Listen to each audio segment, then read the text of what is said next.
কিছু সম্পর্ক জন্ম নেয় না রক্তের বন্ধন থেকে, জন্ম নেয় না কোনো সামাজিক নিয়ম কানুন থেকে। কিছু সম্পর্ক কেবল জন্ম নয়, হৃদয়ের ভেতর হঠাৎ করে উকি মারা এক অকারণ ভালো লাগা থেকে। সেই ভালো লাগা অনেক সময় এতটাই গভীর হয় যে মানুষ ভুলে যায় যুক্তি, ভুলে যায় বাস্তবতা, শুধু হারিয়ে যায় সেই অনুভূতির জগতে। কিন্তু প্রতিটা সম্পর্কের মাঝেই থাকে ভুল বোঝাবুঝির ছায়া। সেই ভুল যদি বাড়তে বাড়তে জমে যায়, তবে সেটা হয় আঘাতের মতো, কষ্টের মতো। অথচ সেই আঘাত আর কষ্টই একসময় পাল্টে যায় এক অদ্ভুত বেপরোয়া ভালোবাসায়, যেখানে থাকে না কোনো বাধা, থাকে না কোনো নিয়ম, থাকে শুধু একে অপরকে হারিয়ে দেওয়ার পাগলামি, আর পাগলামির ভেতর থেকেও খুঁজে নেওয়া মরিয়া আকাঙ্ক্ষা। এভাবেই শুরু হয় এমন কিছু সম্পর্ক যাকে সহজভাবে ব্যাখ্যা করা যায় না, যাকে এক কথায় বলা যায় শুধু ডেঞ্জারাস লাভ। 10টা বছর, হ্যাঁ, পাক্কা 10টা বছর উধাও হয়ে যায় কারো কারো জীবনে। কেউ সেই বছরগুলোতে আর ফিরে আসতে পারে না, কেউ ইচ্ছে করেই আর ফেরে না, আবার কেউ কেউ সময়ের ঢেউ ভেঙে ফিরে আসে, কিন্তু ফিরে এসে আর থাকে না আগের মতো, বদলে যায়। সময়ের সঙ্গে সঙ্গে মানুষটাও নতুন এক রূপে দাঁড়িয়ে যায়। বাংলাদেশের রাজধানী ঢাকার অভিজাত এলাকা গুলশান, আর সেই গুলশান 2 নম্বর রোডের একেবারে শেষ প্রান্তে দাঁড়িয়ে আছে এক ঐতিহ্যবাহী সুবিশাল দোতলা ভিলা, চৌধুরী ভিলা। বিশাল গেটওয়েতে ঝলমল করছে লোহার কাজ, ভেতরের প্রতিটি কোণ সেজে উঠেছে আলো আর রঙে। বাতাস বয়ে বেড়াচ্ছে আনন্দের গুঞ্জন। হবে নাই বা কেন, অচিরেই বাধা পড়তে চলেছে এক বহু প্রতীক্ষিত সম্পর্ক, যেটি তৈরি হয়েছিল বহু বছর আগে থেকেই। আর সঙ্গে আজ ঘরে ফিরতে চলেছে এই বাড়ির প্রাণ, গর্ব, সবার নয়নের মণি, আবরার জায়ন চৌধুরী, আহমেদ প্রান্তিক চৌধুরীর একমাত্র ছেলে, যাকে নিয়ে এই বাড়ির প্রতিটি মুখ গর্বে উজ্জ্বল হয়ে ওঠে। আজ 10 বছর পর ফিরছে আমেরিকা থেকে। যখন সে বিদেশে গিয়েছিল তখন তার বয়স ছিল মাত্র 18, কাঁচা কৈশোর, অসম্পূর্ণ যৌবন। আর আজ সে এক পরিণত পুরুষ, আত্মবিশ্বাসে ভরা চোখ, দৃঢ় দেহভঙ্গি, প্রতিটি পদক্ষেপে যেন শক্তির ছাপ। মায়ের চোখে এখনো ভাসে সেই দিনের ছবি, যেদিন বুক ভরা অভিমান আর চোখ ভরা কান্না নিয়ে মেধাবীন ছেলেকে বিদায় দিয়েছিলেন। 10 বছর ধরে সেই বেদনাকে বুকে চেপে রেখেছিলেন তিনি, আর আজ অবশেষে সেই বুক চেরা অপেক্ষার অবসান হতে চলেছে। এবার জানা যাক সেই চৌধুরী ভিলার মানুষেরা আর তাদের সম্পর্কের গল্প। এই বাড়ির head of the family Ahmed প্রান্তিক চৌধুরী, আর স্ত্রী মেহেজাবিন চৌধুরী বাড়ির বড় বউ, তাদের একমাত্র সন্তান এই বাড়ির বড় ছেলে আবরার জায়ান চৌধুরী। এখন বয়স 28। 10 বছর আগে পাড়ি জমিয়েছিল বিদেশে, পড়াশোনা আর ফ্যামিলি বিজনেস সামলাতে। মেজ ভাই প্রণয় আলী চৌধুরী এবং স্ত্রী রুহেনা চৌধুরী হার্টের রোগী। তাদের 3 সন্তান। প্রথম সন্তান আসমিন ইউহান চৌধুরী, মেজ ছেলে ফ্যামিলি বিজনেসে জয়েন করার প্রস্তুতি নিচ্ছে। সঙ্গে আছে ফটোগ্রাফির প্রতি তীব্র নেশা। ছিমছাম চেহারার মধ্যেই লুকিয়ে আছে অন্যরকম আকর্ষণ। উচ্চতায় প্রায় 5 ফুট 9 ইঞ্চি। ভাই বোনেরা তার চোখের প্রাণ। বড় ভাই আবরার জায়ানের প্রতি তার ভালোবাসা সীমাহীন, কিন্তু একজন আছে যার জন্য তার ভালোবাসা আলাদা রং পায়। দ্বিতীয় সন্তান বৃষ্টি রাইসা চৌধুরী, এই বাড়ির বড় মেয়ে। তৃতীয় সন্তান তিয়াশা রোদ চৌধুরী, এই বাড়ির মেজ মেয়ে। এবছর এসএসসি পরীক্ষা দেবে। যেন আকাশ থেকে নেমে আসা কোনো পরী হলদেটে ফর্সা গায়ের রং, কোমর পর্যন্ত লম্বা সিল্কের মতো মসৃণ চুল, যা ধীরে ধীরে গায়ের সঙ্গে ছুঁয়ে ঝরে পড়ে। বড় বড় মায়াময় ডাগর ডাগর চোখ, যে চোখে এক এক মুহূর্তে হাসি, কৌতূহল, রকমারি খিচড়ি সব ভরা। স্বভাব চঞ্চল, চলাফেরায় ঘর মাতিয়ে রাখে। আর ছোট সন্তান হওয়ায় মা বাবার আদরের একমাত্র ভরসা। এবার আসা যাক বাড়ির ছোট ভাই তাহসান চৌধুরীর পরিবারে। তার স্ত্রী সুরাইয়া চৌধুরী, তাদের যমজ 2 সন্তান। প্রথম সন্তান তাসনিন রায়ান চৌধুরী, বাড়ির ছোট ছেলে, 9ম শ্রেণীর ছাত্র, বাবার মতোই দেখতে, চঞ্চলতায় ভরা, তবে পড়াশোনার ব্যাপারে ভীষণ ফাঁকিবাজ। দ্বিতীয় সন্তান অনন্যা রাত্রি চৌধুরী, বয়স 15, রায়ানের যমজ বোন, দুধে আলতা গায়ের রং, কোমর ছোঁয়া চুল, উচ্চতায় 5 ফুট, 9ম শ্রেণীর ছাত্রী এবং পড়াশোনা খুবই ভালো। রায়ানের সঙ্গে প্রতিদিন ঝগড়া লেগেই থাকে, যেন সাপ আর বেজি।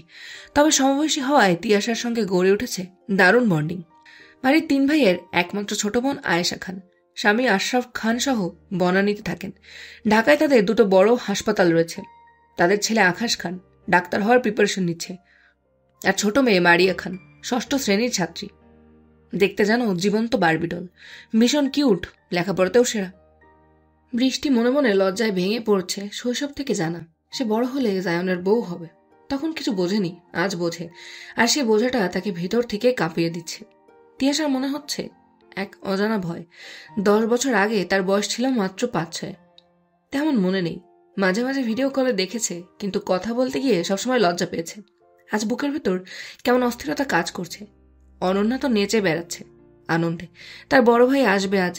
সকাল সকাল ইউভান, রায়ান আর আকাশ চলে গেছে এয়ারপোর্টে। জায়ানকে দেখে ভাইয়েরা একে একে জড়িয়ে ধরল, চোখ ভিজে উঠল ভালোবাসায়। ইউভান বলে উঠল, ফাইনালি তুমি ফিরলে ভাই, উই মিস ইউ এ লট। জায়ানের চোখেও সেই একই ভালোবাসা। এবার সবাই একসাথে এক ছাদের নিচে থাকবো। রায়ান আর আকাশও তাকে শক্ত করে জড়িয়ে ধরল। এদিকে বাড়িতে অপেক্ষা বাড়ছে। দুপুরের রোদ নেমে এসেছে। সবাই ছুটে গেল বাইরে। যখন মার্সিডিসটা ঢুকলো বড় গেট দিয়ে, কিন্তু একজন চুপচাপ দাঁড়িয়ে রইল দোতলার বারান্দায়।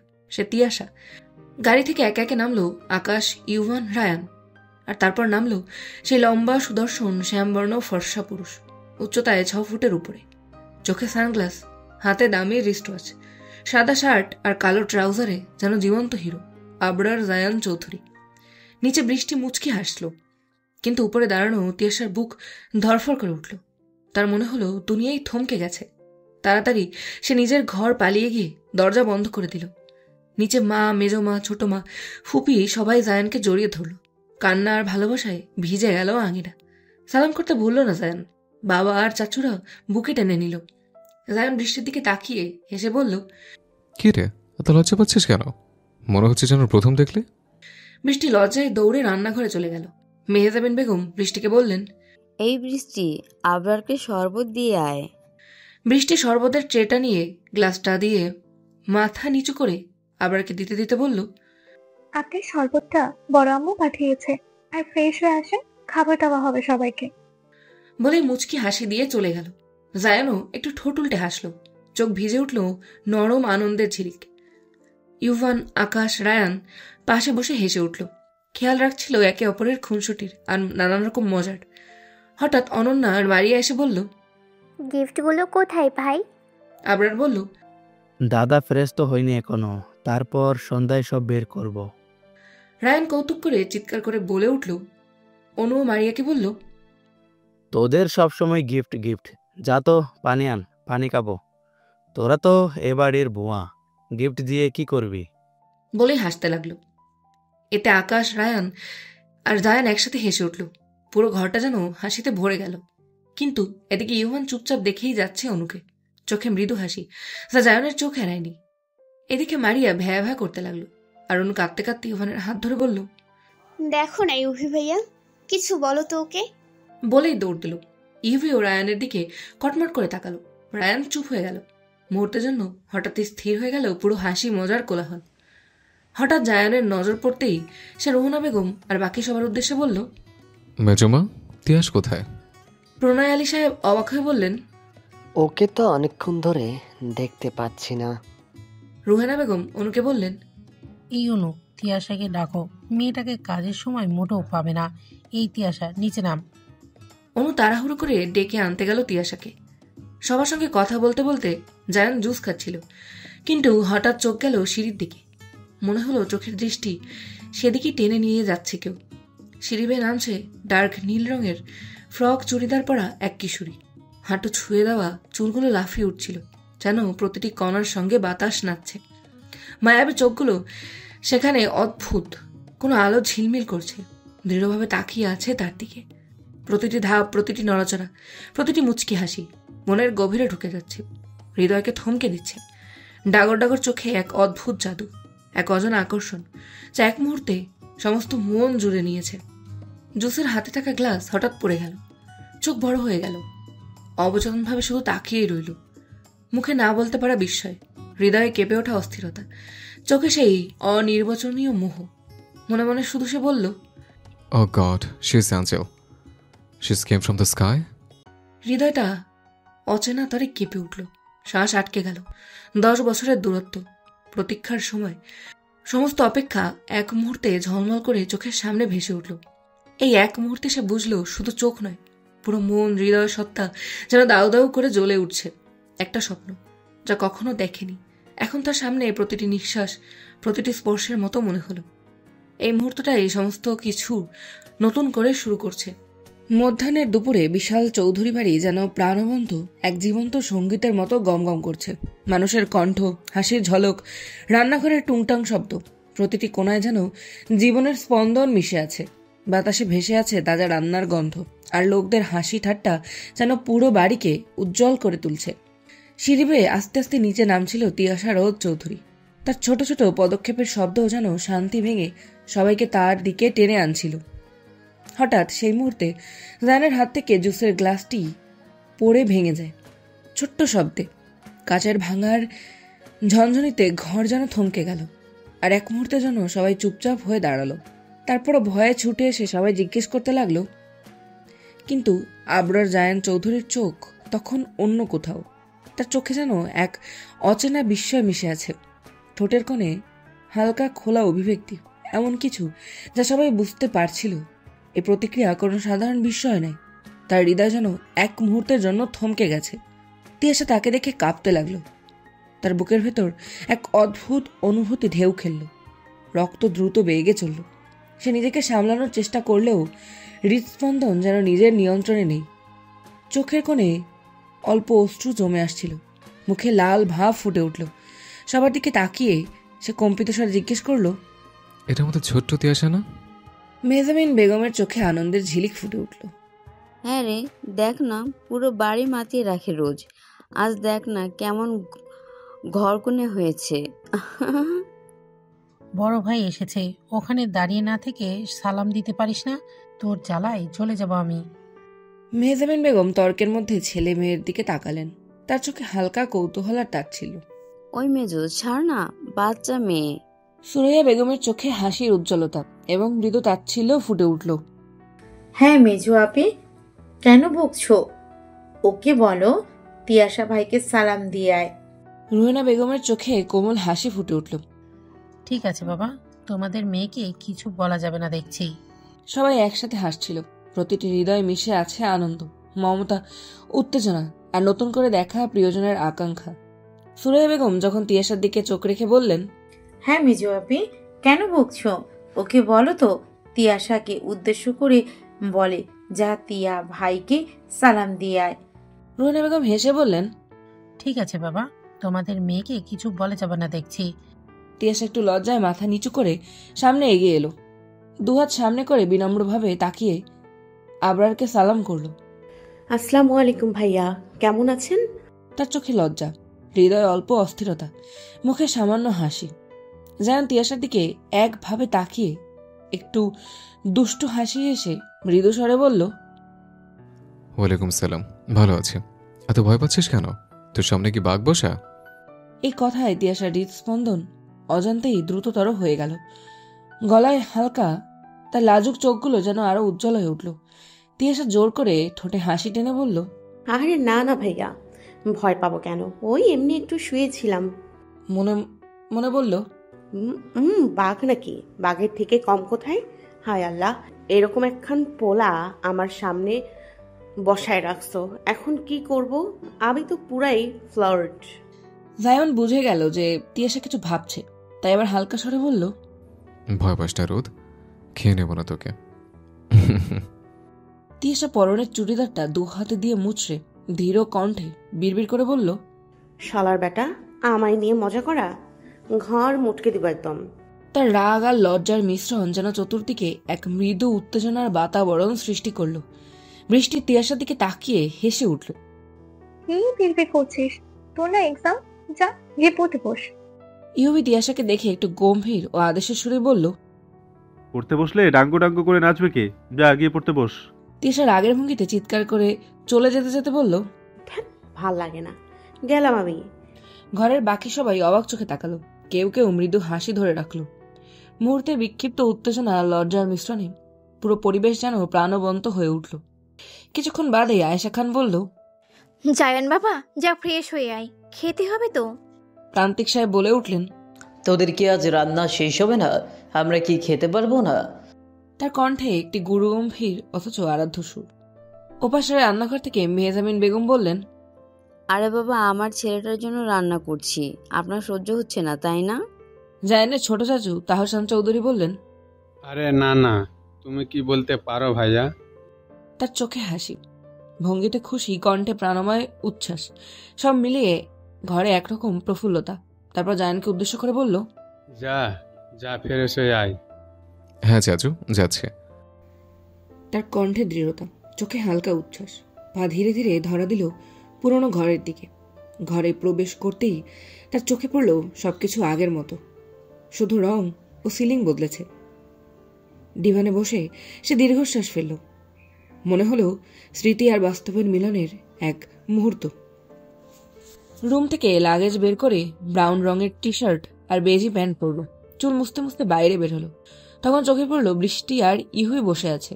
জায়ান ভ্রুকুচকে বলল, কি ব্যাপার? আসছিলাম তো নিচে। তোর দুই ভাই বোন এইভাবে বসে আছিস কেন? বৃষ্টি কিছু বলতে গেলে তার ফোন বেজে ওঠে। সে চট করে ফোন দেখে বলল, আচ্ছা, আমি পরে এসে বলবো। আমার ফ্রেন্ড তন্নি ফোন করেছে। জায়ান কিছু ভাবলো, তারপর ইউভিকে উদ্দেশ্য করে বলল, আমাদের অনু তো বয়সে অনেক ছোট তোর থেকে, পরবর্তীতে কোনো ঝামেলা না পড়িস।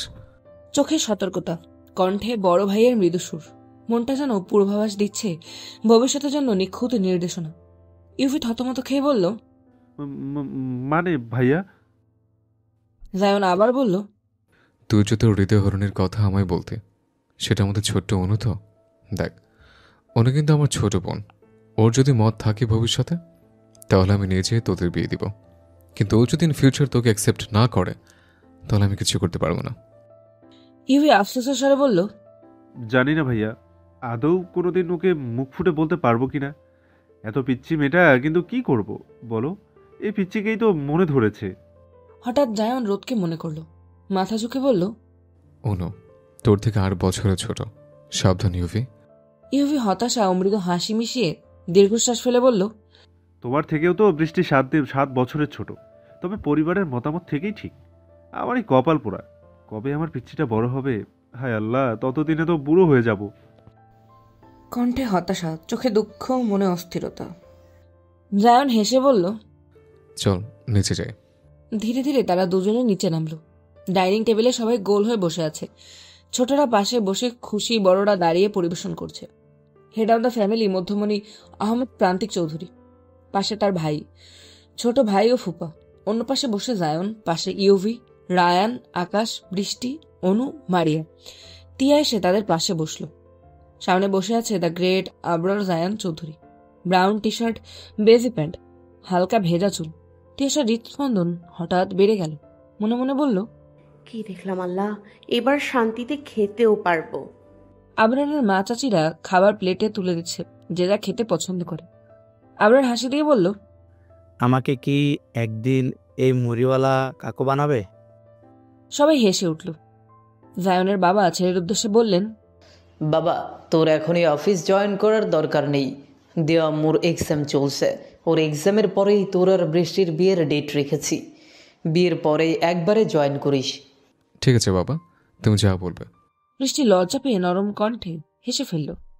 তিয়াসার খাওয়া হঠাৎ বন্ধ হয়ে গেল। সে ভুলে গিয়েছিল যে যার দিকে তাকিয়েছে সে তার দুলাভাই হতে চলেছে। খাবার না খেয়ে মা চাচির উদ্দেশ্যে বলল, আমার খাওয়া শেষ। আর কাউকে কিছু বলতে না দিয়ে এক দৌড়ে বেসিনে হাত ধুয়ে সিঁড়ি বেয়ে উপরে গেল। সবাই তাকিয়ে রইল।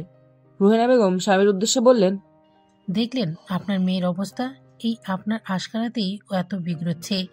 ইউভি, দেখ তোর বোনের চালচলন। মা চুপ করো না, এক্সামের চিন্তায় হয়তো খেতে পারছে না। রুহেনা বেগম মুখ ঘুরিয়ে বললেন, হ্যাঁ, তোদের আশকারাতেই বিগড়াবে আরো। এই বলে সে চুপ করে সবাইকে খেতে দিতে লাগলো।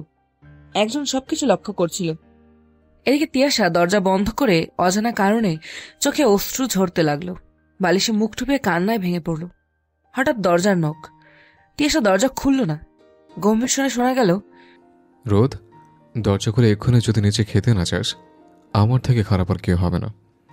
তিয়াসা বুঝল কার স্বর। হুট করে দাঁড়িয়ে দরজা খুলল। জায়নের চোখ চমকে গেল। তার সামনে দাঁড়িয়ে আছে, চোখ ফোলা, চুল এলোমেলো, মুখ লাল। কিছু না ভেবে তিয়াসার বাহু ধরে জিজ্ঞেস করলো, এ কি অবস্থা রোদ, কি হয়েছে তোর? তিয়াসা জায়নের হাতের ছোঁয়া পেয়ে কেঁপে উঠল। জায়নের হাত ছাড়িয়ে দূরে গিয়ে বলল, না জায়ন ভাইয়া, এক্সামের টেনশনে মাথাটা ব্যথা করছিল। জায়ন তার কথায় বিশ্বাস করে কিছু না বুঝে একটা ম্লান হাসি দিয়ে বলল, ঠিক আছে, যা, মা মেজমারা খাচ্ছে, তাড়াতাড়ি গিয়ে খেয়ে আয়, আমার জন্য আর একবারও বলতে না হয়। এদিকে বৃষ্টি ব্যালকনিতে দাঁড়িয়ে ভাবছে। হঠাৎ খেয়াল করলো কেউ পাশে এসেছে। চোখ পড়তেই কেঁপে উঠল। আসতে বলল, জায়ান ভাই, আপনি এখানে? কিছু লাগবে? জায়ান ব্যালকনির রেলিংয়ে দুহাত রেখে একটা দীর্ঘশ্বাস ছেড়ে বাইরের দিকে তাকিয়ে বলে উঠল, কি হচ্ছে বৃষ্টি? কি ভাবছিস?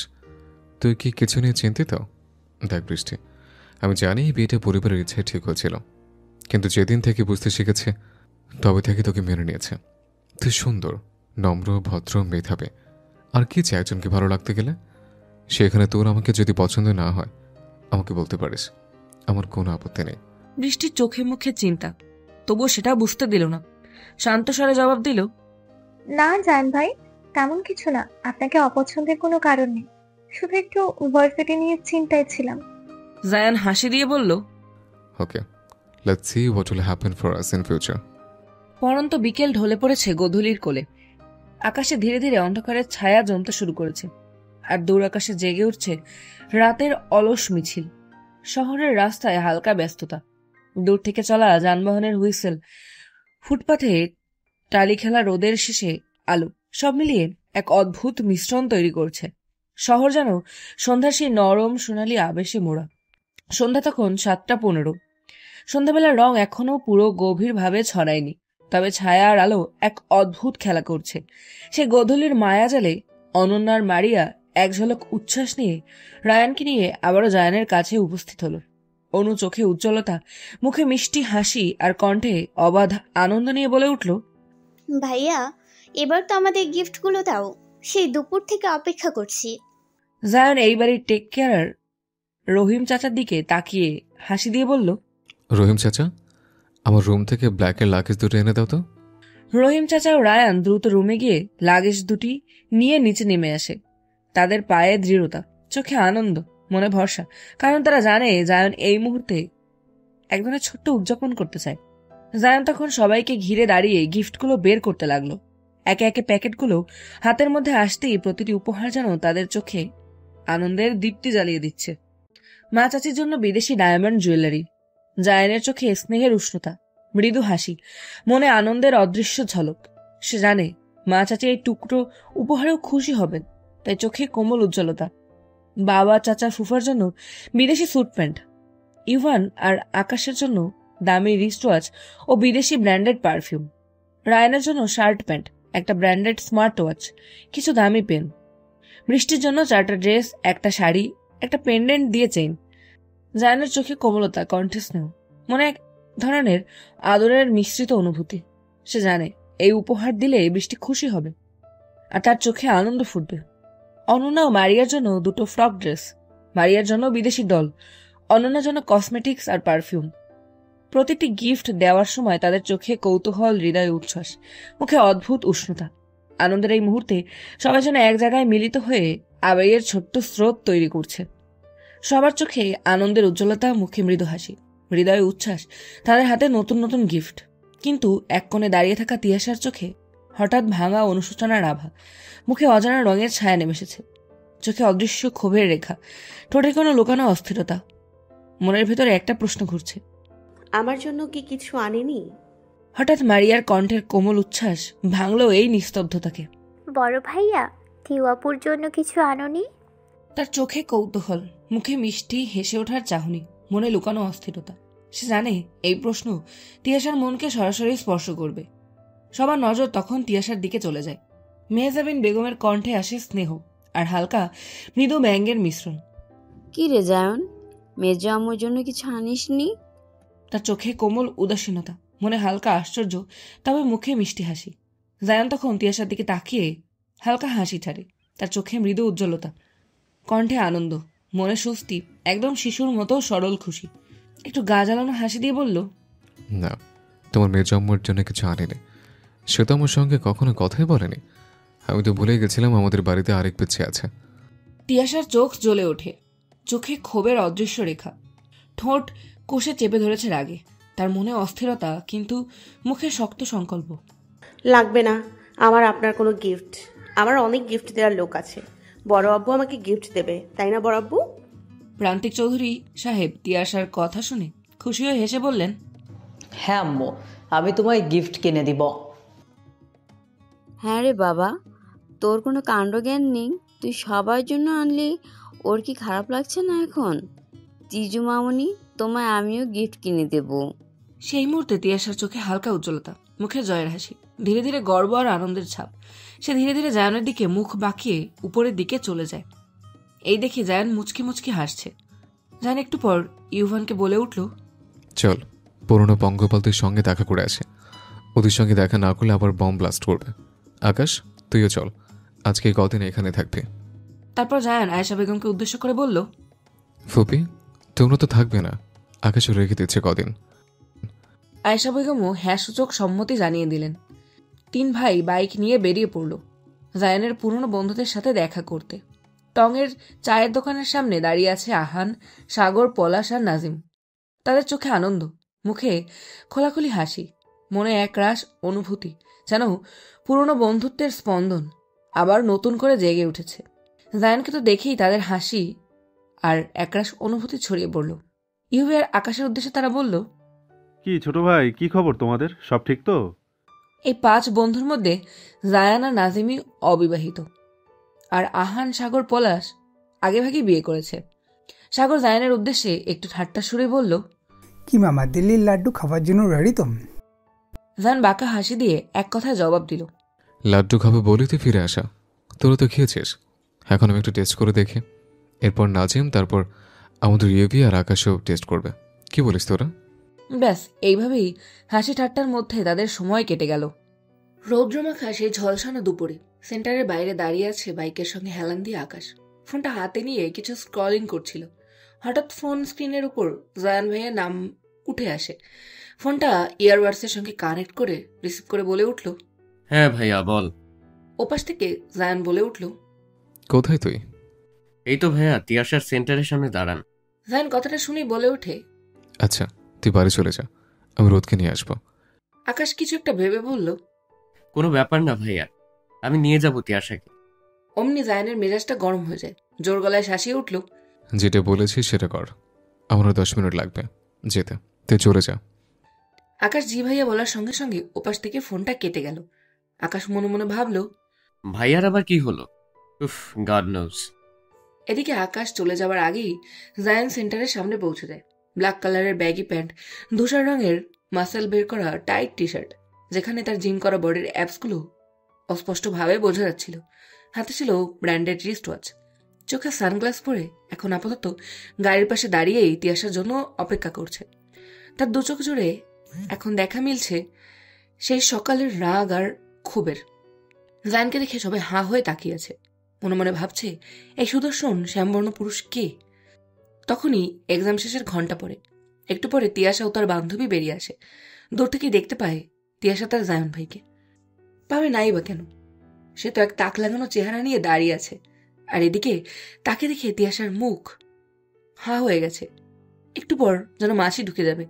আরোহীর হাত টেনে বলল, ওই দোস্ত, ওরকম হাঁ করে কি দেখিস? তখনই তিয়াশা হুঁশে আসলো আর বলল, না কিছু না, মনে মনে বিড়বিড় করলো। তখনই সকালের কথা মনে করে আরোহীকে সাবধান করে দেয় যে সামনে তার জায়ান ভাই দাঁড়ানো। আরোহী বলে ওঠে, দোস্ত, সব ভালো পোলাগুলো কি তোদের বাড়িতেই বসবাস? তিয়াশা কিছু বলতে যাবে তার আগেই জায়ান হাতটা ধরে গাড়ির দিকে নিয়ে যেতে লাগে। আর জায়ানের হাতের মধ্যেই হাতটা মুচড়ি করতে লাগে তিয়াশা। বলে ওঠে, জায়ান ভাই ছাড়ুন, হাতে লাগছে তো, এইভাবে টানছেন কেন? জায়ান কোনো উত্তর দিল না। কিছু না বলেই গাড়ির দরজা ওপেন করে গাড়িতে ছুঁড়ে মারল তিয়াশাকে। একটু ব্যথাও পেল। এদিকে এসব কাণ্ড দেখে আরোহীর মুখ হাঁ হয়ে রইল। এদিকে ড্রাইভিং সিটে এসে সিট বেল্ট বেঁধে তিয়াশার দিকে এগিয়ে ঝুঁকে ওর সিট বেল্ট বেঁধে দিতে লাগলো। তখন হঠাৎ জায়ান স্থির হয়ে তিয়াশার দিকে তাকিয়ে পড়ল। এইসব ঘটনায় তিয়াশার গোলপানা মুখখানা লাল হয়ে গেল। ডাগর ডাগর চোখের চাহনি আরো বড় হয়ে গেল। কান থেকে ধোঁয়া বেরিয়ে যেতে লাগলো। এ কেমন অনুভূতি! এই অনুভূতিতেও তিয়াশা আগে কখনো অনুভব করেনি। তাদের দুজনের মাঝখানে মাত্র 4 ইঞ্চির ফারাক রয়েছে। একে অপরের নিঃশ্বাসের শব্দ শুনতে লাগলো। আবারও জায়ানের অ্যাডাম অ্যাপলস বারবার উপর নিচ হতে লাগলো। জায়ানের বিদেশি পারফিউমের ঘ্রাণ তিয়াশার নিজেকে কেমন যেন নেশাগ্রস্ত মনে হতে লাগলো। হাত পা কাঁপতে লাগলো। কারণ তার সামনে রয়েছে এক সুদর্শন পুরুষ, যার চোখের মায়ায় সে ভেসে যেতেও রাজি। জায়ানের চুলগুলো সামনের কপালে ছেয়ে আছে। এই অপরূপ চেহারা দেখতে তিয়াস একবার না বারবার ব্যথা পেতে রাজি। এরই মধ্যে জায়ানের ফোনে কল ঢুকলো। ফোন কলের জন্য তার ধ্যান ফিরে পেল। স্ক্রিনে নাম লেখা উঠল বৃষ্টিকণা। ফোনটা রিসিভ করে জায়ান বলল, হ্যাঁ বৃষ্টি, বল। ওপাশ থেকে কি বলল বোঝা গেল না, শুধু এদিক দিয়ে উত্তর গেল, হ্যাঁ এক্ষুনি আসছে।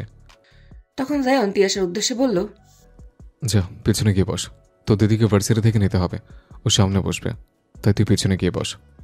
তিয়াসা রেগে গিয়ে বলে উঠল, আমার সামনে বসার কোনো শখ নেই। আমি কি বলেছি নাকি আমার সামনে বসান? নিজেই তো বসালেন, আমারও জামাই হবে তো। পুরো কথা সম্পূর্ণ করতে পারল না। তার আগেই জায়ান হাতটা সিটের সঙ্গে চেপে ধরে দাঁত মুখ খিচে বলে উঠল, আর একটা কথা বলবি তো এইখানে ফেলে রেখে চলে যাব। So just shut up your mouth. তিয়াসা রেগে হাতটা এক ছিটকে সরিয়ে বলতে লাগলো, আকাশ ভাই কোথায়? আমি কি বলেছি এখানে আসতে? কেন এসছেন? গাড়ির লক খুলুন, আমি নামবো। আমাকে নামিয়ে দিন, আমি আকাশ ভাইয়ের সঙ্গে যাব। কথা বলতে দেরি, কিন্তু ওদিক দিয়ে চোখে যেন রক্তের গোলা তৈরি হয়েছে। হাতের পেশি টি শার্টের ওপর থেকেও ভেসে উঠছে। এই অবস্থায় তিয়াসার ছোট্ট গোলগাল মুখটা এক হাত দিয়ে চেপে দাঁতের সঙ্গে দাঁত পিষিয়ে বলতে লাগলো, কেন ওকে জড়িয়ে ধরে বুঝতে পারবি তার জন্য? পেচ্ছি পেচ্ছির মতো থাকবে। বেশি বড় হওয়ার চেষ্টা করিস না রোদ, তাহলে আমার থেকে তোকে কেউ বাঁচাতে পারবে না। ভুলে যাস না তোর বয়সটা, আর তুই কার সামনে বসে বসে মুখে তর্ক করে যাচ্ছিস। তোর থেকে 12 বছরের বড় আমি, so minded, just be alert. তিয়াসার মুখটা জায়ানের হাত থেকে ছাড়িয়ে কিছু না বলে মুখ ফুলিয়ে পিছনে গিয়ে বসলো আর বিড়বিড় করতে লাগলো, এসছে আমার 12 বছরের বড়। হ্যাঁ জানি, বাঘের বাচ্চার সামনে বসে আছি। আর কোনো টু শব্দ করলো না দুজনের কেউ। এদিকে লুকিং মিররটা একটু সাইডে করে আর চোখে রোদকে দেখতে লাগলো জায়ান। রোদ গাড়ির জানলার পাশে মাথা নিচু করে বসে আছে। তারপর বৃষ্টিকে ভার্সিটি থেকে নিয়ে বেরিয়ে গেল। বৃষ্টি জায়ানকে জিজ্ঞেস করলো, জায়ান বলে উঠল, ওর মরার বাগনা গজিয়েছে, সে বাগনাগুলোকে ছাঁটাই করতে হবে, তাই চুপচাপ বসা। এই শুনে যেন তিয়াসা আরো রেগে গেল, তাও কোনো প্রতিক্রিয়া দেখালো না। তারপর গাড়ি এসে চৌধুরী বাড়ির সামনে এসে দাঁড়ালো। অমনি রোদ কিছু না বলে গাড়ি থেকে নেমে এদিক ওদিক না তাকিয়ে ভেতরে চলে গেল। বৃষ্টি বোনের এমন কাণ্ড দেখে হাসতে শুরু করে দেয়। জায়ানও মুচকি হাসি দিয়ে মনে মনে আওড়ালো, উফ, this girl one day will make me crazy. ঘরের ভেতর প্রবেশ করলো জায়ান এবং বৃষ্টি দুজনে একসঙ্গে। মেহজাবিন বেগম বলে উঠলেন, ও মেজো, বড় আম্মু আর বাবুকে একসঙ্গে আসতে দেখে দেখ, বুক জড়িয়ে যাবে। মাশাআল্লাহ। তখনই সিঁড়ি দিয়ে উপরে উঠে যাচ্ছিল তিয়াসা। কথাটা কানে আসতেই দাঁড়িয়ে পড়ে। পেছন ফিরে তাকাতেই জায়ানের সঙ্গে চোখে চোখ পড়ল তার। জায়ান মুখটা ঘুরিয়ে তার মায়ের সঙ্গে কথা বলতে লাগলো। তিয়াসা উপরে গিয়ে দরজা বন্ধ করে দিল। বৃষ্টিরও একটা কল আসাতে উপরে চলে গেল। সোফায় বসে রিমোট নিয়ে মারামারি শুরু করেছে রায়ান আর অনু। দুপুরের খাবার খেয়ে যে যার মতো রুমে বসে আছে। তখন তিয়াসা তার নতুন ল্যাপটপ থেকে একটা নিজের ফেসবুক আইডি ওপেন করলো নিজের নাম দিয়ে, তিয়াসা রোদ চৌধুরী। বাড়ি থেকে করা আদেশ, এসএসসি এক্সামের রেজাল্ট দেওয়ার আগ পর্যন্ত নিজের কোনো পার্সোনাল ফোন পাবে না। তাই ল্যাপটপ দিয়েই কোনো মতে একটা আইডি বানালো। পাশের রুমে হাতে ফোন নিয়ে জায়ান স্ক্রল করছিল। হঠাৎ ফেসবুক সাজেশনে অ্যাড ফ্রেন্ডের নোটিফিকেশন আসে, তিয়াসা রোদ চৌধুরী। এই দেখে জায়ানের মেজাজটা গরম হয়ে যায়। অমনি উঠে রোদের রুমের উদ্দেশ্যে যেতে লাগলো। একটু পর রোদের দরজায় নক করায় রোদ দরজাটা খুলে দেয়। অমনি এক আওয়াজ আসে, পুরো ওইটুকুখানি মুখে যেন বাঘের থাবা পড়ল। অমনি রোদ মুখ সাইডে দিয়ে চেপে ভ্যা ভ্যা করে কেঁদে উঠল। কেঁদে কেঁদে বলল, আমি কি করেছি? এত জোরে মারলেন কেন? তিয়াসা চিৎকার করে বলতে লাগলো, ও বড় আম্মু, তোমার ছেলে আমাকে মেরে ফেললো গো। জায়ানও 2 আঙুল দিয়ে কপালে হাত দিয়ে বিড়বিড় করল। Damn it. তিয়াসার কান্নায় বাড়ির সবাই এক জায়গায় হয়ে গেল। ততক্ষণে ইউভিও বাড়িতে চলে আসলো, কিন্তু কর্তারা সব অফিসেই আছে। মেহজাবিন বেগম ছুটে এসে বলল, কি রে বাবু, মেজা আম্মুকে মারলি কেন? ইসরে, দেখ তো, মুখটা পুরো লাল হয়ে গেছে। ওই মেজো, ওই ছোট ফ্রিজ থেকে একটু বরফ দে রে। রুহানা বেগম বলে, উঠে নিশ্চয়ই কোনো বদমাইশি করেছে আপা, তুমি দেখে নিও। আবার জিজ্ঞেস করে মেহজাবিন বেগম, কি রে বলছিস না কেন, কি করেছে ও? তখন জায়ান সকলের উদ্দেশ্যে ফোনটা দেখিয়ে বলে, তোমার মেজো আম্মুর নাকি এক্সাম চলছে আর পড়াশোনা বাদ দিয়ে ফেসবুকে আইডি খুলছে, তাই আমি মেরেছি। অমনি রুহেনা বেগম তেড়ে এসে পিঠে দিল 2-3-4 ঘা। অসভ্য মেয়ে, পড়াশোনা বাদ দিয়ে তুই এসব করে বেড়াচ্ছিস? তোকে জায়ান একটা কেন, আরো কটা চড় মারলে খুশি হতাম। তিয়াশা কান্না করতে করতে জোরে জোরে সারা বাড়ি এক করে চেঁচাতে লাগলো, বড় আম্মু বাঁচাও, ছোট আম্মু বাঁচাও, আপু বাঁচা প্লিজ, ভাইয়া আম্মুকে থামাও, নইলে আমায় মেরেই ফেলবে। তখন ইউভি সামনে এসে বলল, তোকে সাহস কে দিয়েছে সেটা বল আগে তুই। আম্মু, আজ তুমি যত ইচ্ছা বকো মারো, আমি বাঁচাবো না আজকে একে। আর তোকেও বলে দিচ্ছি, এসএসসির আগে যদি এসব ছাইপ ভস্য ওপেন করেছিস, সেদিন আমি তোকে সাহায্য করব, মনে রাখিস। অনন্যা মুখ বুজে বলল, আমি কি করেছি? ইউভি বলে উঠল, একদম চুপ, মুখটা জাস্ট বন্ধ রাখবি। টিউশনের পরে কালকে কে ফুচকার দোকানের সামনে কে হাসাহাসি করেছিল, তোকে না বলেছিলাম সোজা বাড়ি আসবি আর যাবি? এই শুনে বাড়ির গৃহিণীরা সব হা হয়ে গেছে। অনুর চোখ ছানাবড়া হয়ে আছে আর মনে মনে আওড়ালো, শালা হিটলার, শকুনের চোখ, সব টের পেয়ে যায়। ইউভি সুরাইয়া বেগমের উদ্দেশ্যে বলল, ছোট মা, বাইরের টিউশন বন্ধ, কাল থেকে ওকে আর রায়ানকে বাড়িতে পড়াতে আসবে। এবার সুরাইয়া বেগমও শুরু করলেন, এই মেয়ে কালকে কিনা আমায় বলে স্যার লেট করে পড়িয়েছে, দাঁড়া তুই। এই বলতে বলতে এবার অনুর মুখেও 2টো থাপ্পড় পড়ল। জায়ান বলে উঠল, মেজো মা, ছোট মা, থামো, যা ওদের ঘরে নিয়ে যা। বাঘের বাচ্চা নিজে মেরে আবার মারও খাওয়ালো, এখন আবার ঢং করে বলছে উপরে নিয়ে যা, শালা ইবলিশ। জায়ান বাঁকা হেসে মনে মনে বলল, you are so interesting baby girl. চুপি চুপি কেটে গেছে চৌধুরী বাড়িতে প্রায় অনেকগুলো দিন। সময়টা খুব বেশি কিছু বলে যায়নি, আবার একেবারেই নীরবও ছিল না। সকালের ভেতর ছিল বেলার হাঁসফাঁস, বিকেলের রোদে ভেসে বেরিয়েছে হাসির আওয়াজ, আর রাতগুলো যেন জমা রেখেছে কারো কারো চুপ করে চেয়ে থাকা চোখের ভাষা। কিন্তু কালের হিসেবের কিছু অনুভব থেকে যায়, যেগুলো দিনের শেষে চুপ করে বসে থাকে সিঁড়ির ধাপে, প্রতিটা ধাপে কারো নিঃশ্বাসের সাথে যেন জমে উঠছে না বলা কথা, অদ্ভুত এক টান। এই কদিনে তিয়াশা আর জায়ানের মধ্যেও তেমন কোনো কথা হয়নি। জায়ান নিজে থেকেই তিয়াশাকে উপেক্ষা করে চলেছে। তার মনের ভিতর কোথাও একটা নতুন অনুভূতি কুকড়ে উঠেছে, কিন্তু সে নিজেই চেষ্টা করছে সেটা উপেক্ষা করে যেতে। নিজে থেকেই সে যেন ইচ্ছে করে চোখ ফিরিয়ে নিচ্ছে, নিজের মনকে উপেক্ষা করে ভবিষ্যতের নিয়তিকে গ্রহণ করে নিয়ে বৃষ্টির সঙ্গে সময় কাটানোর চেষ্টা করছে। আর এদিকে তিয়াশার এক্সামও প্রায় শেষ, আর একটা এক্সাম বাকি আছে। এরই মাঝে বদলেছে অনেক কিছু, মনের মাঝে কিছু যেন জমে ভার হয়ে আছে।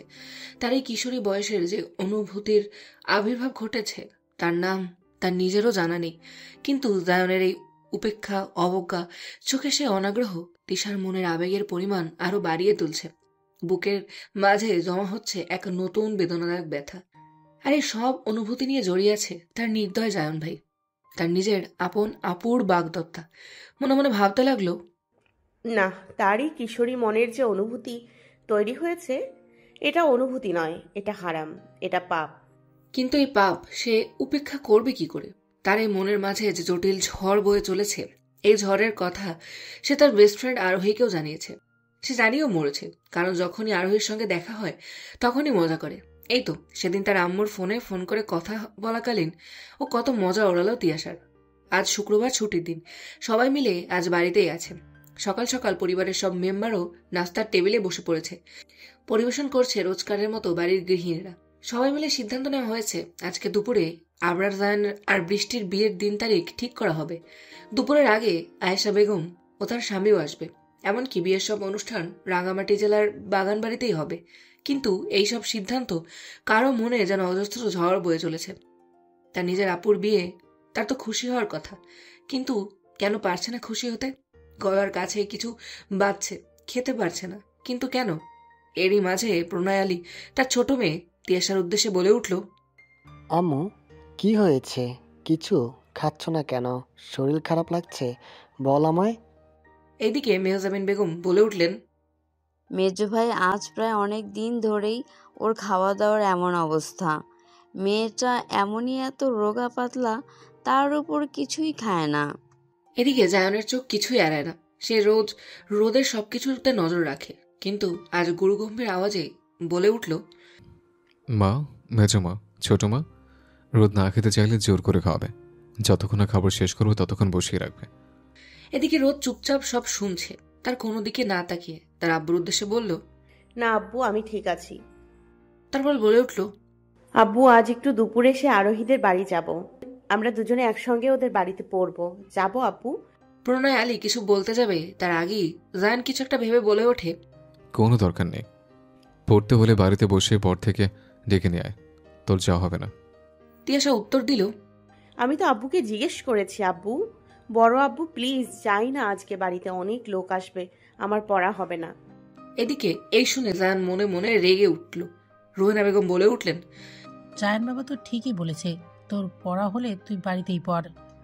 তারপর প্রান্তিক সাহেব বলে উঠলেন, আচ্ছা বৌমা, তোমরা থামো না, ও যেতে চাইছে যাক। আর হ্যাঁ, তো বিয়ে কথাবার্তা হবে, ও ছোট মানুষ থাকার কোনো দরকার নেই। তারপর তিনি আবারও বললেন, মা যা তুই, আবরার তোকে দিয়ে আসবে। এই শুনে তিয়াশা খুশি হলো একটু। এদিকে আবরার জায়ান বলে উঠল, বাবা, আমার কাজ আছে, আমি পারবো না। প্রান্তিক সাহেব জবাবে বললেন, কাজ পরে কর, 15-20 মিনিটে তুমি কৃতিত্ব করবে না, ওকে দিয়ে আসবে। এবার আর জায়ান না করতে পারল না। এর মধ্যে ইউভি তার বড় আব্বু চাচার উদ্দেশ্যে বলে উঠল, বড় আব্বু, আব্বু, আমাকে 2 দিনের জন্য রাঙামাটি যেতে হবে। যেদিন অনুষ্ঠান ওখানেই হবে, তাহলে আমি আর আকাশ গিয়ে দেখে আসি। এই 2 দিন না হয় ভাই অফিসটা একটু দেখুক। ভাইয়ের তো এদিকে প্রয়োজন। আমি ভাইয়ের সঙ্গে আলোচনা করে নিয়েছি, এবার আপনারা যদি অনুমতি দেন। প্রান্তিক সাহেব বলে উঠলেন, বেশ, তো খুবই ভালো সিদ্ধান্ত। এই সুযোগে জায়ান অফিসটা দেখে নিবে। সবাই আবার খাওয়া শুরু করলো। আর এদিকে জায়ান আর চোখে বারবার রোদের দিকে তাকাচ্ছে। এদিকে অনু আর রায়ান খাবারের টেবিলে খুনসুটি করে যাচ্ছে। হঠাৎ বৃষ্টির ফোনটা বেজে ওঠে। বৃষ্টি বলে উঠল, আম্মু, ভার্সিটি থেকে এক ফ্রেন্ড কল করেছে, ওর নাকি কিছু নোটস লাগবে। রুহেনা বেগম হ্যাঁ সূচক সম্মতি জানিয়ে দিল। তারপর প্রান্তিক সাহেব বললেন তিয়াশার উদ্দেশ্যে, তো আম্মু কি চিন্তা ভাবনা নিলে, কোন কলেজে অ্যাডমিশন নেবে? প্রণয় আলী বললেন, আরে ভাইয়া, এখনো তো এক্সামই শেষ হয়নি, রেজাল্ট তো হতে পাক। তাহসান আলী বললেন, আরে ভাইয়া, আমাদের রোদ ভালো রেজাল্ট করবে। টেনশন তো আমার এই রাহানটাকে নিয়ে। হয় পরের বার ওর, আর অনুর তো এক্সাম। অনুকে নিয়ে টেনশন নাই, বাট এই ব্যাটা যে কি করবে। রায়ান বলে ওঠে, আব্বু, all is well, no tension. এই শুনে সুরাইয়া বেগম বলে, রাখ তোর অল ইজ ওয়েল, পড়ার নামে খোঁজ নেই। এই শুনে সবাই হেসে উঠল। প্রান্তিক সাহেব হাসতে হাসতে বললেন, হ্যাঁ, ছোট ভাই ঠিকই বলেছে রে প্রণয়, দিয়াশাকে নিয়ে কোনো চিন্তা নেই। ও আম্মু বলো, কোন কলেজে অ্যাডমিশন নেবে? তিয়াশা বলে ওঠে, বড় আব্বু, আপনারা যদি অনুমতি দেন তাহলে আমার বান্ধবীরা সবাই ঢাকা কুয়েট কলেজে অ্যাডমিশন নেবে, আমি নিতে বাক্য সম্পূর্ণ হতে পারল না। তার আগেই কেউ টেবিল থেকে উঠে তিয়াশার হাতটা টেনে ধরে হুটিয়ে ঠাটিয়ে এক থাপ্পড় লাগিয়ে দিল। তিয়াশা সামনে তাকিয়ে দেখে জায়ানের চোখ রাগে জল করছে, যা দেখে তিয়াশা ভয়ে কেঁপে ওঠে।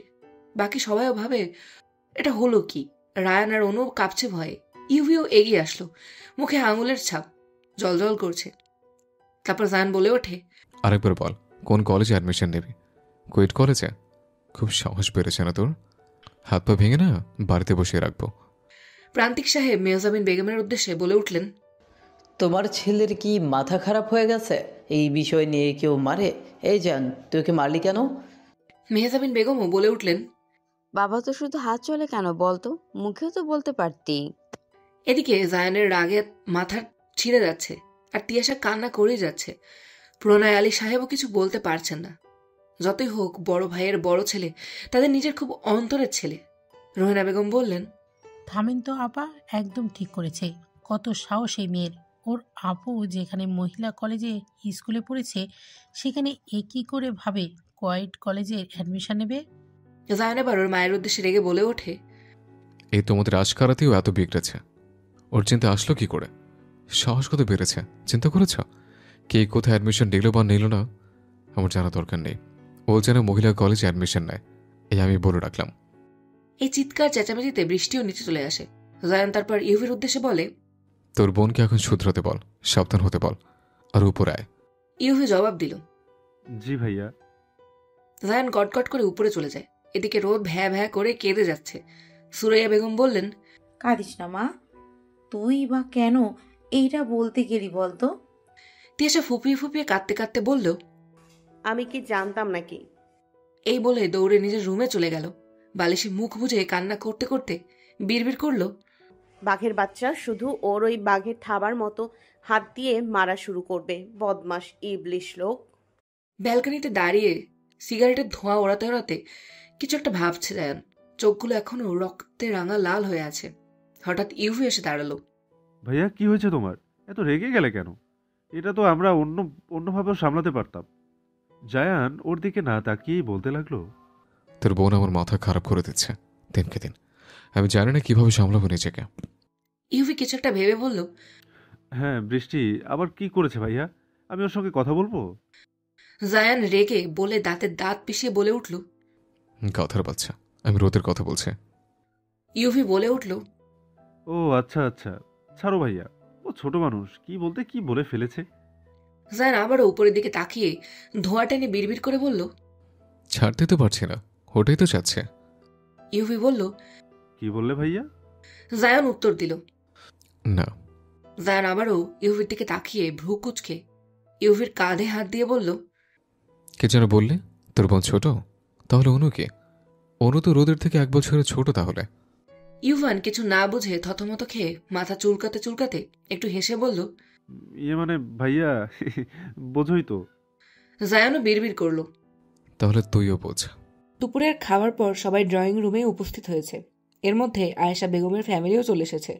সবাই কথা বলে আগামী 11 দিন পরে বিয়ের দিন ঠিক করেছে। সবাই খুব খুশি। মিষ্টি খাওয়ানো থেকে শুরু করে হাসি ঠাট্টার মধ্যে সবাই কথা বলে যাচ্ছে। কিন্তু বৃষ্টির মুখে হাসি থাকলেও কি যেন এক অদ্ভুত সংশয়ের ছাপ পাওয়া যাচ্ছে। কারো সেটা নজরে পড়ল না। এদিকে জায়ানের হাত দুটো মুঠো বন্ধ করে কপালে ঠেকিয়ে মাথা নিচু করে কি যেন ভেবে চলেছে। তার এসব দিকে কোনো ধ্যান নেই বা শোনার কোনো ইচ্ছে নেই। হুট করে উঠে চলে গেল সিঁড়ি বেয়ে উপরে। এদিকে রোদ সকাল থেকে রুম থেকেও বের হয়নি, না তো আরোহীদের বাড়ি গেছে।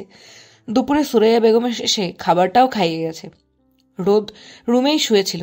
হঠাৎ দরজায় কেউ নক করলো 3-4 বার। তারপর আস্তে করে বেড থেকে উঠে ধীর কদমে হেঁটে দরজাটা খুলতে গেল।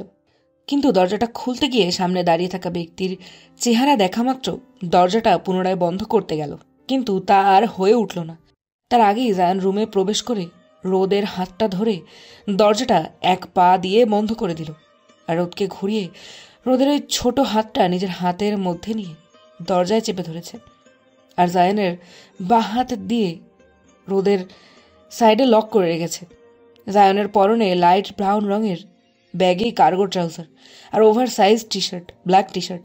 সামনে লম্বা কালো চুলগুলো কপালে ছড়িয়ে আছে। গা থেকে বেরোচ্ছে বিদেশি পারফিউমের ঘ্রাণ। রোদের দিকে এক দৃষ্টিতে তাকিয়ে আছে। এদিকে এইসব কিছু রোদকে কেমন যেন নেশার ঘোরে নিয়ে যাচ্ছে। নিজেকে কেমন যেন তার পাগল পাগল লাগছে। কিন্তু এই সব কিছু সামলে রোদ নিজেকে ছাড়ানোর জন্য ছটফট করছে। আর ওইটুকু শরীরের ক্ষমতা জায়ানের পাহাড় সমান শরীরের কাছে মনে হচ্ছে সব চেষ্টাই বৃথা।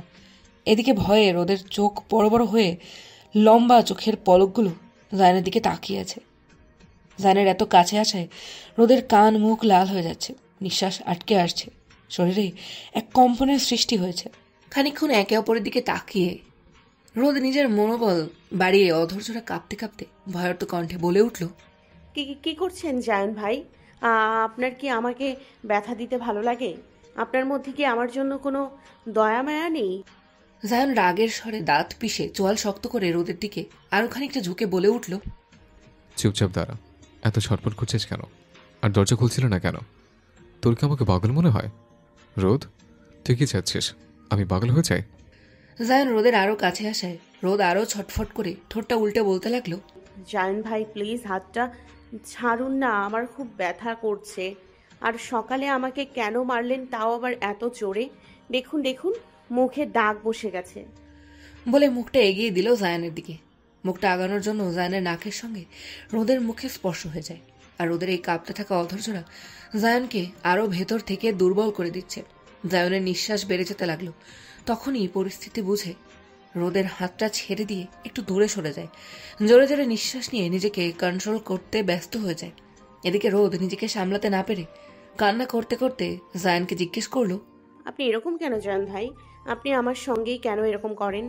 বলেই আবারও কান্না শুরু করে দেয়।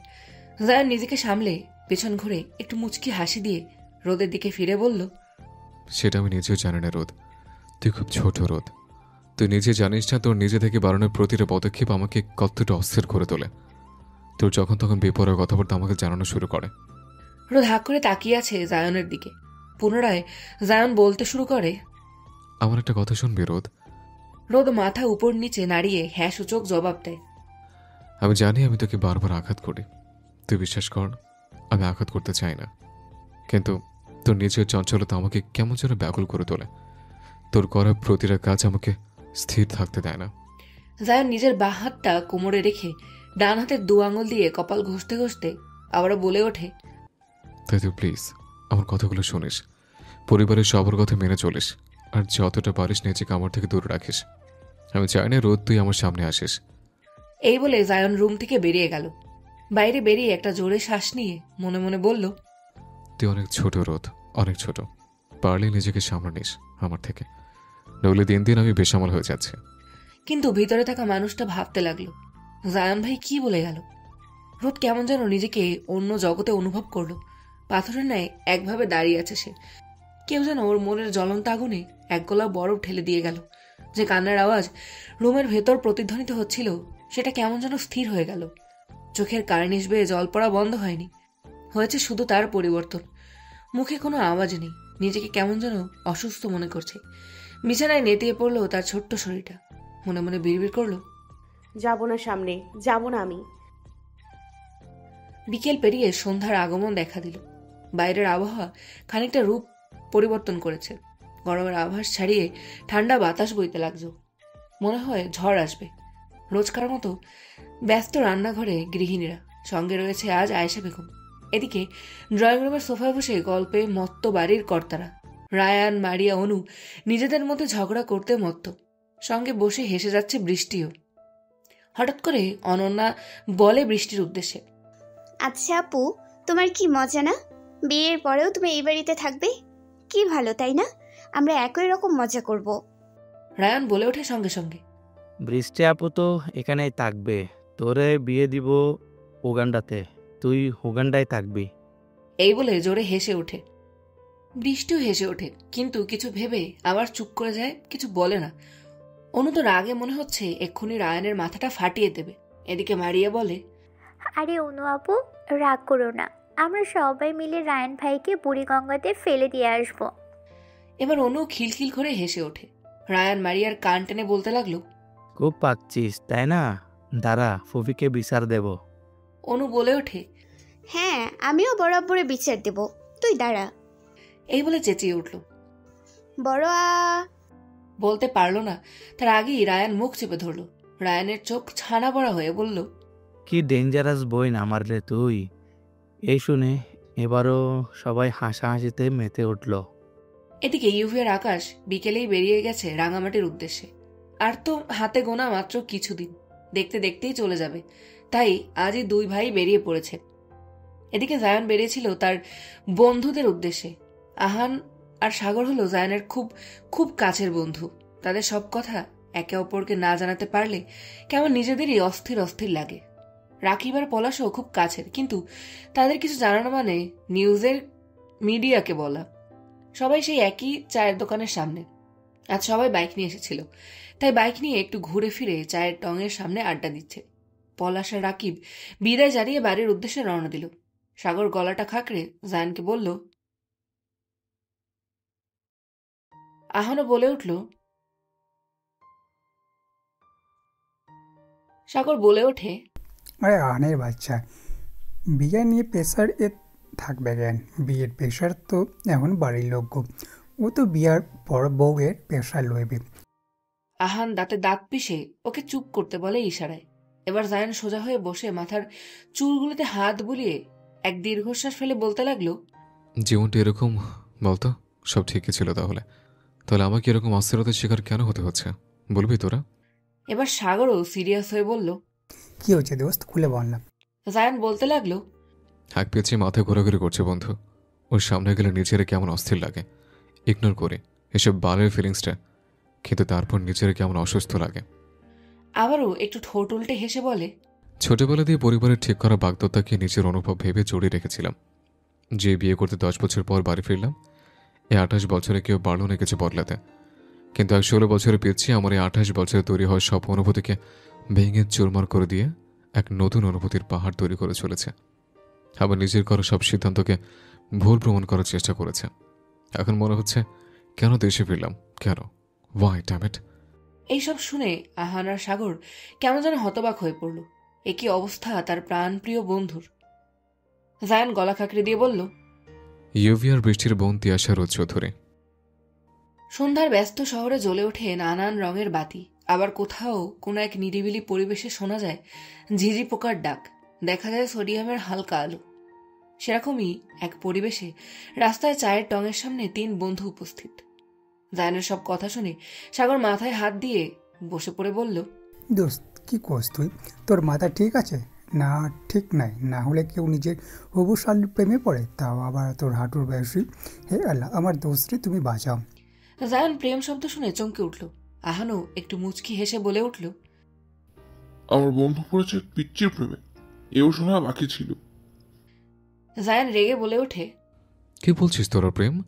কিসের প্রেম? আমি বৃষ্টির পছন্দ করি, বুঝলি তোরা? ওর মধ্যে শান্ত মেয়ে হয় না, আর তোরা জানিস আমি অশান্ত মেয়ে পছন্দ করি না। আমার বাধ্য হয়ে থাকাটাই পছন্দ করি। আমি তোদের আমার এক ফিলিংসের কথা শেয়ার করলাম। এই বলে রেগে দাঁড়িয়ে এদিক ওদিক ঘুরে হাঁসফাঁস করতে লাগলো। আহান সাগর বন্ধুর এই দশা দেখে হাসবে না বন্ধুর কথায় তাল মেলাবে বুঝতে পারছে না, কিন্তু সাগর চুপ রইল না। জায়ানকে জিজ্ঞেস করলো, আচ্ছা দোস্ত, তুই যখন বৃষ্টির দিকে তাকাস তখন তোর মনে হয় যে বুকের মাঝে কিছু উথাল পাতাল হইতাছে? না। আচ্ছা, যখন তোর পিঠ ছিঁড়ে দেখিস তখন কিরকম লাগে? মনে হয় একে নজরে এই দিল সব শেষ করে। এবার ক, তুই সেদিন প্রথম দেশে আসছিস, সেদিন বৃষ্টি কি রঙের ড্রেস পরা ছিল? অত মনে আছে নাকি? আচ্ছা, তোর তাহলে পিচ্ছি ড্রেসের কথাও মনে নাই? কেন? অত নীল রঙ এক চুড়িদার পরে সিঁড়ি বেয়ে নিচে নেমে আসছিল, লম্বা খোলা চুল, সিঁড়িতে ছুঁয়েছিল, যাকে দেখে আমার জুসের গ্লাস হাত থেকে পড়ে গেছিল। একটু মুচকি হাসিও দেয়। আহান আর সাগর একে অপরের দিকে তাকাচ্ছে, আর জায়ান কি যেন আবার ভাবতে শুরু করলো। সাগর আবারও প্রশ্ন করলো, আচ্ছা দোস্ত, এখন যদি বৃষ্টিতে কোনো ছেলে পছন্দ করছে কি করবি? পছন্দ করতেই পারে, আমি তো কত কিছু পছন্দ করি, পছন্দটা ব্যক্তিগত, বুঝলি? যদি পিচ্ছি দিকে কোনো ছেলে তাকায় তাহলে? জায়ানের চোখ লাল রঙা হয়ে উঠল। চল শক্ত করে বসা থেকে উঠে সাগরের কলার ধরে বলে উঠল, চোখ তুলে নেব, জানে মেরে দেব। আহান তাড়াতাড়ি করে জায়ানকে ছাড়িয়ে নিতে চেষ্টা করে। সাগর বলে ওঠে কাঁদো কাঁদো ভঙ্গিমার সুরে, ছাড় বাপ, আমার বুঝেছি, এবার তুই বোঝ অবুঝি বেটা, তুই তো প্রেমেও পড়িস না বাপ, তুই 15 ইলার ঘোরে এর সাগরে ডুবো করতেছিস। আহানও বলে উঠল, সাবধান জায়ন, নিজেরা সামলাস, সব ধ্বংস হয়ে যাবে, তোর বিয়ের আর 10 দিন বাকি। জায়ান বলে উঠল, ওই বিয়ের জন্যই তো, বিয়ে শুধু এই বিয়ে আমাকে আটকে রাখছে, নাহলে বয়সও দেখতাম না, তুলে নিয়ে বাসর করতাম। সাগর হেসে বলে উঠল, হইয়ে হয়ে বাপ আমার, তুই মায়ের দাদু লগিস, আবার কস বয়স দেখাতাম না, বাসর করতাম। জায়ান রেগে কটমট করে উঠল। আহান বলল, আচ্ছা টিয়াশা জানে তুই ওর প্রেমে হাবুডুবু কাটছিস? না, আর জানতে দেবো না কখনো। যেভাবে চলছে সেভাবে যাক, অপেক্ষা করা ছাড়া আমার আর কোনো রাস্তা নেই। সাগর বলে, আচ্ছা চল। কোথায়? আমাদের পিচ্ছি মানে তিয়াশারে দেখতে তোদের বাসায়। জায়ান রেগে সাগরের দিকে চেয়ে বলল, আমাদের পিচ্ছে মানে? তোর কিসের পিচ্ছে? বোন বলবি, নাম ধরে ডাকবি না, আর কোনো বাসায় যেতে হবে না, দেখা তো দূরে থাক। আহান বলে ওঠে, দেখ সাগর, ওর জেলাসিটা আবার বলে আমি প্রেমে পড়ি নাই। আচ্ছা বাবা, তোর পিচ্ছি আমাদের বোন, কিন্তু আজ তো নিয়ে যেতেই হবে, কোনো বারণ শুনবো না। শেষ পর্যন্ত নাছর বান্দা হয়ে জায়ানের পিছু নিল। এদিকে চৌধুরী বাড়িতে চায়ের আসর চলছে, বড়রা গল্প করছে, আর বৃষ্টি, রায়ান, অনু, মারিয়া টিভিতে একটা মুভি দেখছিল। তিয়াশা তখনও নিচে নামেনি। মা চাচি অনেক ডাকাডাকি করেছে, তাও নামেনি। অনুও গেছিল ডাকতে, কিন্তু তিয়াশার জবাব আসে সে পড়ছে। হঠাৎ জায়ন তার দুই বন্ধুদের নিয়ে বাসায় প্রবেশ করে। মেহজাবিন বেগম আর রোহেনা বেগম ওদের দেখে বলে,